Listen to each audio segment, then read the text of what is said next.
오늘부터 산상설교 말씀을 보겠습니다. 산상설교가 마태복음 5장에서 7장까지 나오는 굉장히 유명한 그런 말씀입니다. 제가 아는 어떤 분은 매일 아침 기도할 때 산상설교 말씀으로 말씀을 읽으면서 계속 이렇게 몇 시간씩 기도하는 그런 분도 있었는데요. 마태복음의 말씀은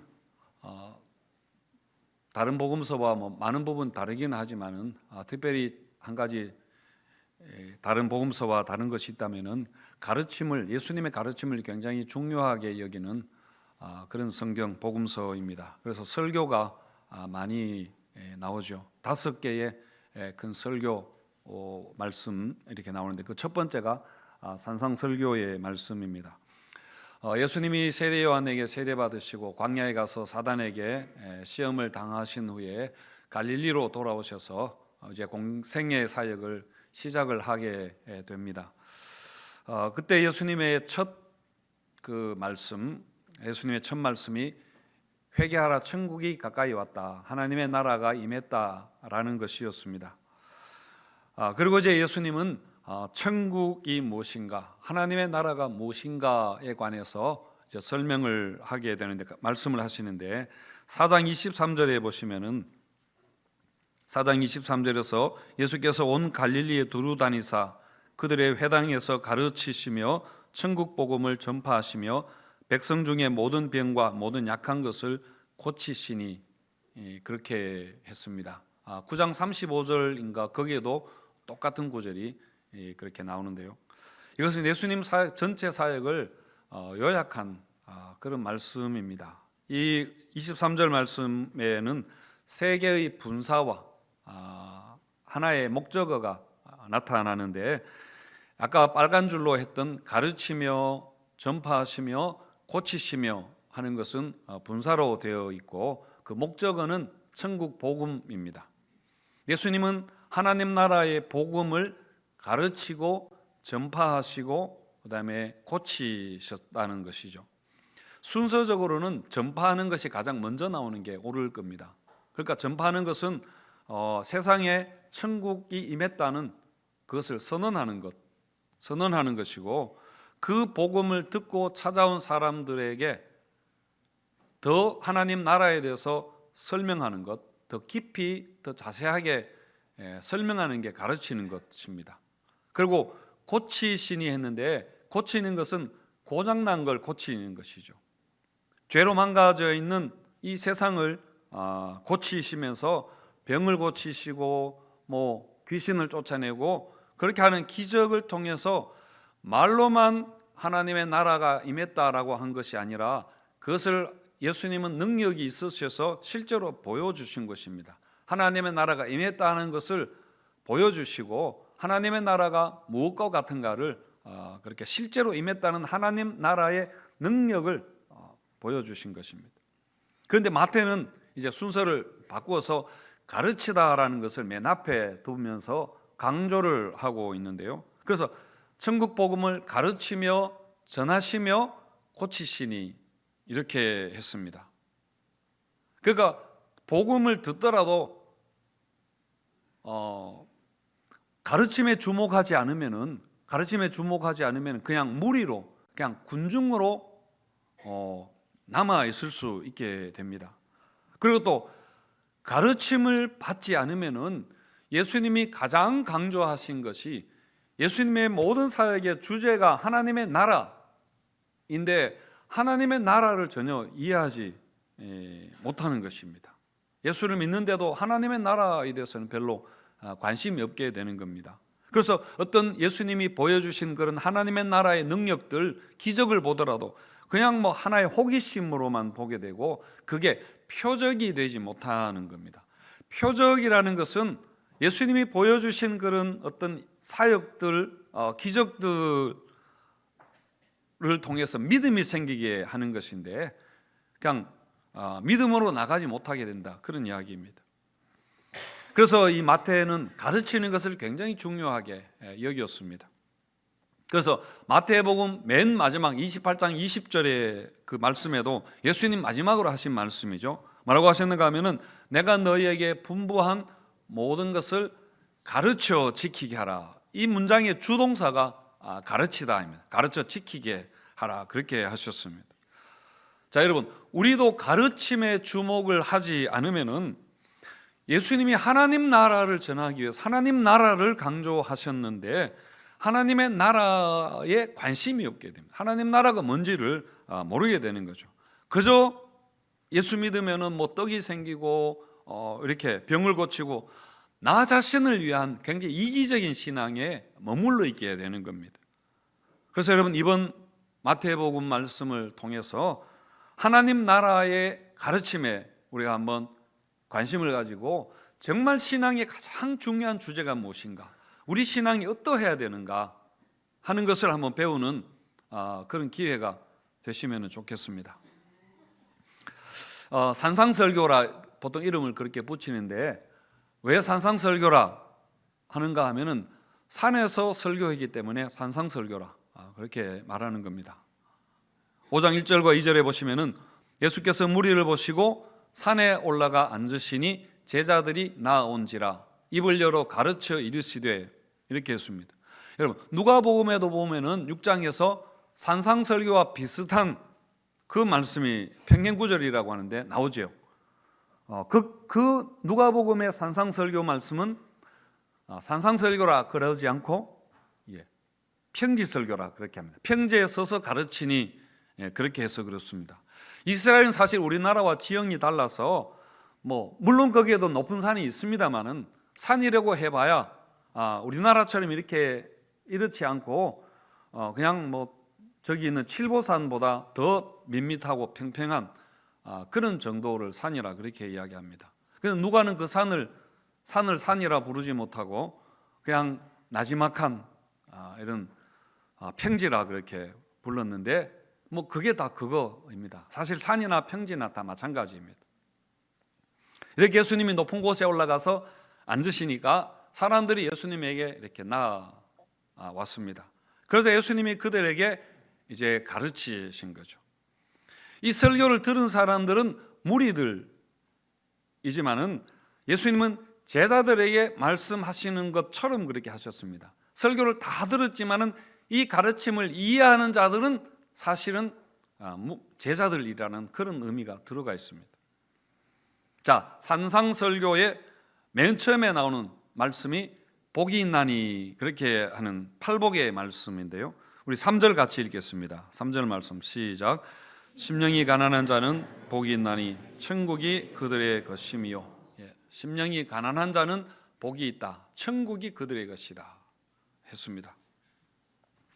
여러분, 사실 성경에는 복에 관한 말씀이 굉장히 많이 있습니다. 그래서 기독교 신앙을 복을 받기 위해서 하는 신앙이라 오해를 받기도 하는데 사실은 복에 대한 이야기가 굉장히 많이 있지만은 그 의미가 굉장히 복합적입니다.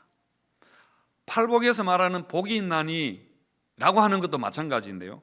창세기와 신명기에서 강조하는 그 축복, 그 블레싱, 하늘의 복도 물론 포함이 되고 그 다음에 이 땅의 복에 대해서도 같이 들어 있습니다. 시편 1편의 복이 창세기가 말하는 복이라는 단어와 사실 다른 의미이거든요. 시편 1편도 어떻게 시작합니까? 복 있는 사람은 하면서 팔복과 비슷하게 시편의 세 개가 열리게 되는데 그것도 이 팔복의 복과 같은 비슷한 단어이고요. 그리고 저 사람은 참 복이 많은 사람이다 이야기할 때 그 의미, 그 복 의미이기도 하고 또 행운이라는 의미로도 포함되고요. 그 다음에 어떤 사람들은 이 심령이 가난한 자는 복이 있나니를 이렇게 번역을 했는데 마음이 가난한 여러분 축하합니다. 축하합니다. 천국에 당첨되었습니다. 이렇게 하는 것도 같은 의미. 그러니까 이런 모든 의미를 하늘의 복과 땅의 복을 다 포함하는 그런 것을 이야기하는 겁니다. 그런데 누가복음 평지설교에 보시면은 이 마태복음의 5장 3절과 조금 다른데요. 그러니까 심령이라는 말을 빼버렸습니다. 그래서 그냥 가난한 자는 복이 있나니 이렇게 말했습니다. 아무래도 누가는 가난한 자들에게 굉장히 관심을 많이 가진 사람이니까요. 누가복음 6장 20절에 보시면은 너희 가난한 자는 복이 있나니 하나님의 나라가 너희 것이미요. 이렇게 했는데요. 여기서 가난하다 하는 것은 그야말로 가난한 사람들, 돈이 없는 사람들, 이번 설에 용돈이나 세뱃돈을 전혀 받지 못한 그런 가난한 사람들, 설거지라고 한다는데요. 그 사람들을 이야기하는 것입니다. 자, 그렇다면 마태복음과 누가복음의 차이가 무엇인가? 심령이 가난한 자와 그냥 가난한 자가 어떻게 차이 있는가 보면은, 헬라어로 가난하다라는 단어는 프토코스라고 그렇게 하는데, 하루하루 벌어서 생계를 유지하는 그런 상태를 가난하다라고 이야기를 합니다. 마치 거린처럼 자기 스스로 일할 수 없어서 다른 사람의 도움을 받아서 살아가는 그 상태, 그게 가난하다라는 것이죠. 사도행전 3장에 나오는 성전 미문에 앉아서 구걸하던 그 사람이 가난한 사람입니다. 그리고 또 어린아이들도 가난한 사람입니다. 부모가 돌보아주지 않으면 어린아이는 살아갈 수 없는 그런 사람이죠. 그리고 또 이스라엘이 광야에 나왔을 때 광야에는 아무것도 없었습니다. 하나님이 공급해 주지 않으면 이스라엘 백성들이 살아갈 수 없었는데, 그것도 가난하다라고 말하는 겁니다. 자, 이게 누가가 말하는 가난하다, 가난한 자라는 의미인데, 근데 여러분, 심령이 가난하다라고 하는 것은 그 가난의 문제를 더 본질적으로 그렇게 본 것입니다. 여러분, 심령이 가난하다라고 해서 우리가 마음이 겸손하다, 이런 의미와는 전혀 다른 의미입니다. 심령이 가난하다라는 것은 하나님을 찾는 마음, 하나님이 내게 필요하다는 것을 아는 그 마음을, 하나님이 없으면 안 된다는 것을 아는 것이 바로 심령이 가난한 그런 의미입니다. 사실 여러분, 부자이든 가진 자이든 가난한 자이든지 간에 사실 그게 다 50보 100보이고, 우리는 다 하나님이 필요한 사람들입니다. 하나님 없으면 안 되는 사람들이죠. 그런데 사실은 뭔가를 가진 사람들은, 물질이 많은 사람들은 그것 때문에 이걸 빨리 깨닫지 못하는 겁니다. 그렇지만 돈이 없고 몸이 아프고 삶이 공고한 사람들은 이것을 깨달을 가능성이 많은 것이죠. 그래서 누가복음은 직설적으로 그냥 표면적인 문제를 보고 가난한 자는 복이 있다, 그렇게 했지만은 마가복음은 그보다 더 깊이 들어가서 심령이 가난하다 했는데, 사실은 같은 의미입니다. 그렇다고 가난 자체가 복이라 그런 이야기는 아닙니다. 가난을 통해서 인간의 본질을 알게 되는 것, 그래서 하나님을 찾는 것이 복이라 그런 의미죠. 그래서 오늘날처럼 소득 수준이 높아지고 과학기술과 의학이 발달해서 잘 살게 되면은 하나님을 훨씬 덜 찾게 됩니다. 보통 1인당 국민소득이 2만 불이 올라가면 그때부터 교회에 사람들이 오지 않는다고 합니다. 교회가, 기독교가 쇠퇴하는 시점이 전 세계적으로 그냥 일반적입니다. 그래서 여러분, 요즘은 점점 심령이 가난한 자로 살아가는 게 쉽지 않는 그런 세상이 되어가고 있습니다. 하지만 여러분, 아무리 풍요의 시대가 되고 과학기술 발달하고 복지사회가 되어도 인간은 변하지 않습니다. 우리 인간의 본질은 바뀌지 않습니다. 하나님 없이 살아갈 수 없는 존재인 것입니다. 사람들이 하나님을 안 찾는 것이지, 그렇다고 해서 하나님이 없다거나 하나님이 필요 없다는 이야기는 아니니까요. 사람들이 하나님 믿지 않는다고 해서 하나님이 없거나 그 사람에게만 없는 것이죠. 재물이 사람으로 하여금 하나님 없이, 또 시대 풍조가 하나님 없이 스스로 살아갈 수 있다고 착각하게 만들지만은, 그러나 여러분, 그렇다고 해서 하나님이 어떻게 변하고 한 것이 아닙니다. 사람이 만든 게 하나님이 아니니까요. 사람은 하나님이 만드신 피조물입니다. 그리고 근본적으로 죄인입니다. 전도서 12장 1절에 보시면은, 너는 청년의 때에 너의 창조주를 기억하라. 곧 공고한 날이 이르기 전에 나는 아무 낙이 없다고 할 해들이 가깝기 전에 그리하라, 이렇게 했는데요. 그러니까 이 사실을 빨리 깨달으라, 그렇게 하는 것입니다. 그래서 뭔가를 가졌든 가지지 않았든지 간에 인간이 무엇인가 하는 것을 알고 자기의 무력감을, 연약함을 알고 하나님을 찾는 자가 복이 있다. 그게 심령이 가난한 자인 것입니다. 성도 여러분, 이렇게 심령이 가난해서 나는 주님이 필요합니다 라고 고백할 때에 그때 그 마음 가운데 하나님의 사랑으로 채워지게 되는 것입니다. 그게 여러분 행복입니다. 행복의 원형입니다. 그러면 그때 우리 마음에 하나님 나라가 임하게 되고 여호와는 나의 목자시니 내게 부족한 것이 없습니다. 그렇게 고백하게 되는 거죠. 고린도후서 5장 14절에 보시면은 그리스도의 사랑이 나를 강권하시는도다. 이렇게 바울이 고백을 했는데, 그러니까 하나님이 우리를 먼저 사랑하신 것입니다. 그리고 내가 주님이 필요한 것보다 하나님이 더 나를 좋아하시고 더 필요로 하는 것처럼 그렇게 되고, 그리고 하나님이 나는 너 없으면 안 돼 하시는 것처럼 하나님의 사랑이 심령이 가난한 자의 마음 가운데 밀려오게 되는 것입니다. 우리는 그 사랑에 반응하는 것이죠. 그래서 주님 사랑합니다, 나도 주님 없이 살 수 없습니다 라고 그렇게 말하게 되는 것입니다. 여러분, 우리가 누군가의 사랑을 받고 그래서 내가 그 사람을 사랑하게 될 때에 사실은 그 사랑이 나를 가난하게 만드는 것입니다. 그 사랑만으로 행복하니까, 그 사랑만으로 충분하고 만족하니까 다른 것에 대해서는 가난하게 되는 것이죠.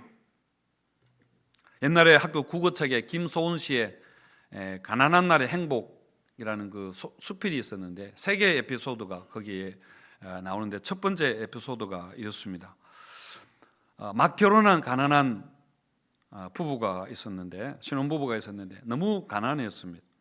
아내가 직장을 다니면서 겨우 먹고는 살았지만은 하루는 살이 떨어져서 아내가 아침을 먹지 못하고 출근을 하게 되었습니다. 남편은 그게 너무 미안하고 마음에 안 됐던 것이죠. 그런데 나중에 아내가 집에 돌아와 보니까 남편이 밥상을 차려놓고 신문지로 밥상을 덮어 두고 나갔습니다. 그래서 신문지를 걷으니까 따뜻한 밥 한 그릇과 간장 한 종지가 있었습니다. 살은 어디에서 조금 구했지만 반찬은 구하지 못한 것이죠. 그리고 작은 쪽지에 이렇게 적혀 있었습니다. 왕후의 밥 거린에 찬 이걸로 우선 시장기만 속여 두어, 이렇게 하는 이야기 여러분 들으셨죠? 그걸 보고 아내가 너무나 행복했습니다. 정말 왕후가 된 것처럼 아무 부족함이 없는 그런 마음이 되었다, 그런 이야기입니다. 이게 바로 여러분 사랑 때문에 마음이 가난하게 되는 것입니다.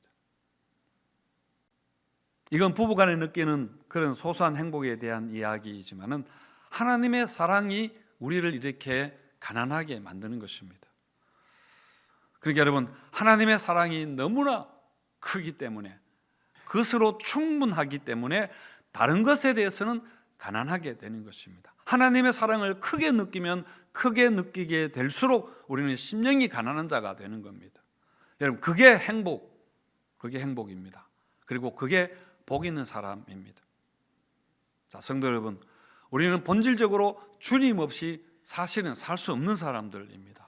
이것을 우리가 빨리 깨닫고 그리고 하나님을 찾는, 그래서 심령이 가난한 자로 그렇게 살아가는, 그래서 복된 성도님들 되시기를 축원드립니다.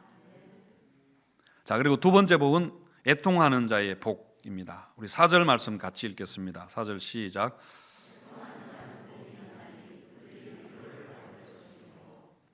애통하는 자는 복이 있나니, 뭔가 굉장히 역설적인 그런 말씀이죠. 그들이 하나님의 위로를 받을 것이라. 애통하다는 것은 말 그대로 슬퍼하다, 그런 의미입니다. 근데 단순한 어떤 슬픔의 감정을 넘어서 고통하는 아픔, 그걸 이야기하는 겁니다. 지난주에 제가 벨마당이라는 새로 생겼다고 하는 쇼핑몰이 있다고 해서 갔었는데, 거기 가니까 아주 가운데 도서관을 굉장히 잘 해 놓았더군요. 그래서 제가 거기에서 우연히 책 한 권을 집어들었는데 정호성 시인의 그 책이었습니다. 그 책을 보면서 정호성 시인이 썼던 그 슬픔이 기쁨에게라는 시가 다시 생각이 났는데요. 그 한 부분을 제가 읽어드리겠습니다. 이렇습니다. 빨리 읽지 말라고 무슨 말인지 모르겠다고 했는데 한번 자세히 여러분 한번 보시기 바랍니다. 나는 이제 너에게 슬픔을 주겠다. 사랑보다 소중한 슬픔을 주겠다. 겨울밤 거리에서 귤 몇 개 놓고 살아온 추위와 떨고 있는 할머니에게 귤값을 깎으면서 기뻐하던 너를 위하여 나는 슬픔의 평등한 얼굴을 보여주겠다. 이런 내용입니다. 그 거리에서 귤 몇 개 갖다 놓고 팔고 있는 너무너무 평생 불쌍하게 살아온 그 할머니의 귤값을 깎았다고 기뻐하는 철없는 너에게, 철없는 너 기쁨이에게 내가 슬픔의 선물을 주겠다. 그런 이야기입니다. 슬픔의 평등한 얼굴을 보여주겠다는 것은 너도 그 슬픔이 무엇인지 맛 좀 보라. 그런 이야기이죠. 그러니까 여러분, 슬픔이라는 것은 사실은 도처에 깔려있는 우리 주변에 너무나 많은 것인데, 그래서 슬픔은 우리의 보편적인 모습입니다. 평등한 얼굴입니다.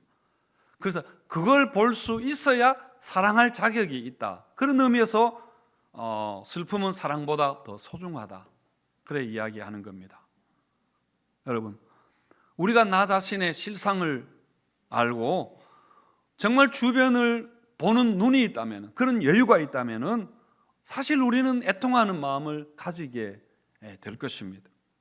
요즘 전세 사기당하는 사람들 많이 있습니다. 보이스피싱 당해서 정말 피눈물 흘리는 그런 사람들이 많이 있다고 합니다. 작년 통계로 전세 사기당한 사람들 3,000명이라고 하는데 그 절반 이상이 20대와 30대 젊은이들이라고 합니다.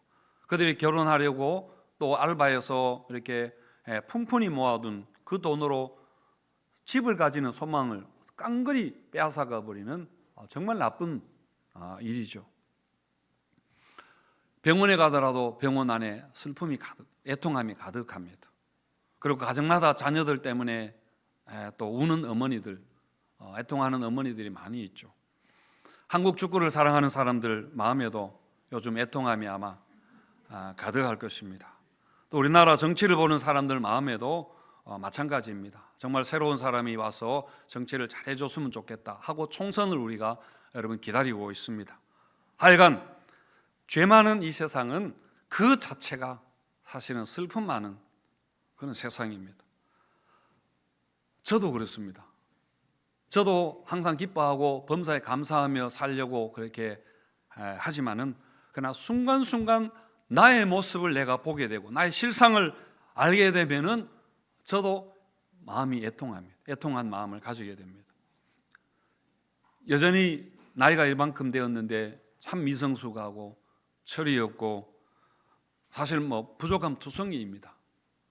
일부 예배 때는 자세하게 이야기했는데 시험 들 것 같아서 하여튼 그렇게 부족한 자입니다. 이렇게 부족한 나 자신을 평소에는 모르고 막 이렇게 까불며 지내지만은 깨닫게 되는 순간에 애통하게 됩니다. 사실 애통해야 하는 것입니다. 사실은 우리 모두가 하나님 앞에 설 때에 여러분 이런 애통함이 있을 것입니다. 애통하다라는 단어도 심령이 가난한 자와 비슷하게 하나님 앞에서 자신의 영적인 파산 상태를 인정하는 걸 이야기합니다.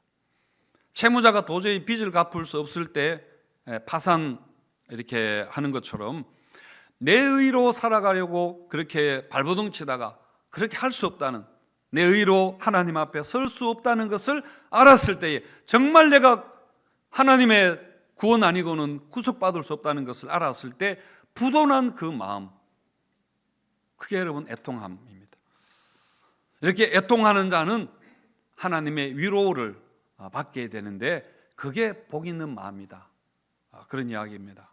여러분 사람의 위로도 얼마나 힘이 되지 않습니까? 누군가의 말 한마디, 그리고 나를 향해서 웃어주는 그 미소 하나도 우리에게 사실은 큰 힘이 됩니다. 너무나 지쳐있는 나에게 다가와서 누군가 내 손을 그렇게 잡아줄 때 여러분 우리가 뭔가 다시 살아야 되겠다는 용기가 여러분 생기지 않습니까? 사람의 위로도 이렇게 힘이 되는데 하나님의 위로가 얼마나 좋겠습니까? 여러분, 하나님의 위로는 우리를 살리는 것입니다. 단순한 동정을 넘어서 고치는, 치유하는 그런 능력이 있습니다. 12해 동안에 피가 쏟아지는 혈류병을 앓던 그 여인이 예수님께 와서 고침을 받았지 않습니까? 예수님이 그 여인을 고쳐주실 때에 딸아, 평안히 가라, 내 병에서 네가 고침을 받았다, 이렇게 하셨습니다. 딸아라고 하는 그 순간, 그 말씀이 그 사람에게 위로가 되었던 것이죠. 그래서 병 때문에 12년 동안 많은 고생하고 마음도 상하고 사람들에게 천시받고 무시당했던 그런 모든 마음의 상처가 그 병과 함께 나았던 것입니다. 그게 바로 위로의, 하나님 위로의 여러분 능력입니다. 사랑하는 성도 여러분, 이렇게 우리가 삶의 문제, 여러 가지 문제 때문에 힘들어 애통할 때에 우리가 하나님께 나아가면은 주님께서 우리에게 위로 주시는 것입니다. 그 애통하는 마음을 통해서 하나님의 위로가 우리에게, 하나님의 은혜가 우리의 눈물을 타고 그렇게 내려오는 것입니다. 하나님은 말씀을 읽다가 우리가 기도할 때, 또 다른 사람을, 우리 성도들의 어떤 를 통해서, 또 여러 상황을 통해서 하나님이 우리를 위로하십니다.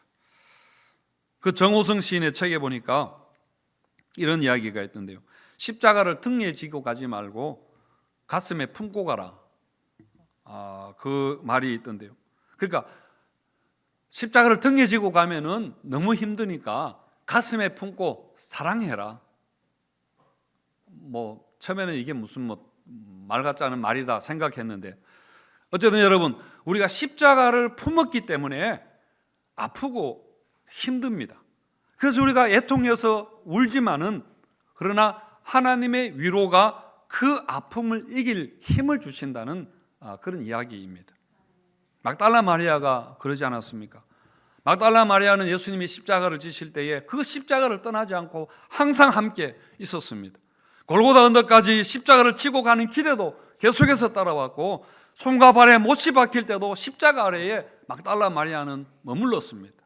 그러니까 여러분, 막달라 마리아는 그 십자가를 품었던 것이죠. 십자가를 지려고 했던 제자들은 도망가 버렸지만은 막달라 마리아는 그것을 끝까지 품었습니다. 그래서 예수님이 부활하시고 누구를 가장 먼저 찾아갔습니까? 막달라 마리아입니다. 예수님을, 부활하신 예수님 가장 먼저 만난 사람입니다. 그게 바로 애통하는 자에게 주시는 하나님의 복입니다. 바로 부활의 능력, 부활의 위로인 것이죠. 사랑하는 성도 여러분, 하나님이 원하시는 것은 하나님 앞에서 우리가 잘했다 이런 것이 아니라 상하고 통회하는 심령이라 했습니다. 애통하는 마음을 하나님께서 원하시고 기뻐하신다 했습니다. 이게 하나님이 받으시는 예배입니다. 하나님이 받으시는 제사입니다. 여전히 변하지 않는 황구한 나 자신을 보면서 우리는 애통해야 합니다. 주변에 힘들고 아픈 사람들 널려 있습니다. 그 사람들 보면서 우리가 애통해야 되고, 정말 죄로 가득한 이 세상을 보면서, 이 땅을 보면서 우리가 눈물을 흘릴 때에 당신이 주신 눈물은 진주 눈물입니다 하는 어느 그 시인의 노래처럼 정말 주님이 주신 마음으로 우는 것이 여러분 진주 눈물인 것입니다. 그 눈물이 나를 소생하게 하고 내 가정과 자녀들을 살리게 되는 것이고, 그리고 이 땅을 여러분 치유하는 것은 그 눈물의 기도인 것입니다. 그래서 이 땅 가운데 하나님의 나라가 임하게 될 것을 여러분 믿으시기 바랍니다. 이렇게 애통하는 자의 복이 넘치게 되시기를 축원드립니다.